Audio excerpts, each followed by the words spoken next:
I love trees, I must admit. They're the most beautiful things in the world, but the wrong tree in the wrong position can be something absolutely dreadful. This is like a four-wheel drive track, this road. It's seriously unsafe for cars and for people. And you might note, these trees are dropping really great big limbs from above them. These are camphor laurels. And you probably know it, it's one of the worst weeds in many of our rainforest areas of Australia, particularly sort of the northeastern areas of Australia, known as green cancer in the rainforest because it is doing irreparable damage. But you can see they're also doing a lot of damage here in the city. Plant the wrong tree and you will be condemned to a pretty miserable life of very high maintenance indeed. So you're probably wondering at this stage, tell me, Don, which are the bad ones?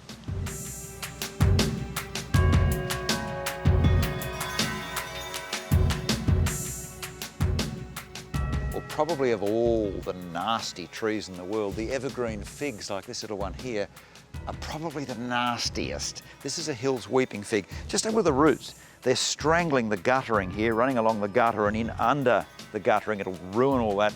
It's starting to disrupt this wall here. In time, it will probably push that wall over. And you might notice it's sending down a great bundle of roots here. If those hit the ground, when they do, they'll root and they will crush everything around here. This is a very, very nasty tree. Now, there are lots of these evergreen figs. This is Hills weeping fig, as I said, but there's the Ficus benjamina, the weeping fig, lots and lots of Moreton Bay figs, Port Jackson figs. They're seriously nasty trees. Many of the weeping figs start off as indoor plants, and when they get too big, someone thinks, oh, shame to waste it, I'll put it in the garden. Please don't ever do that, you will live to regret the day. But things like evergreen alders, giant trees, you get the label years ago said they were small, they'll do terrible damage to buildings and gutters and goodness knows what.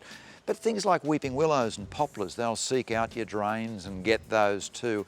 There are many, many nasty trees. Even the liquid amber can just destroy pathways, roads, footpaths, fences, the lot. The ever popular golden robinia can also be a very nasty tree. It's grafted and it can sucker up all over the backyard to thorny green trees, which are quite horrible. But they don't have to be trees to be a problem. The common garden jasmine and polyanthum, that can choke your whole garden to death. The bog sage, pretty little shrubby thing with blue flowers, that can go berserk, sucker up everywhere, and you'll have no garden left. And there's an Australian thing called the Australian indigo, Indigofera australis. That again will sucker up right through your gardens and leave you with nothing. Not to forget golden bamboo. That's the common bamboo, and that is a hideous plant that can just ruin everything. The bottom line of all this is put in the wrong tree, ground cover, shrub or whatever, and you can have a horrible life where you're working like a mad person just to try and keep your garden intact.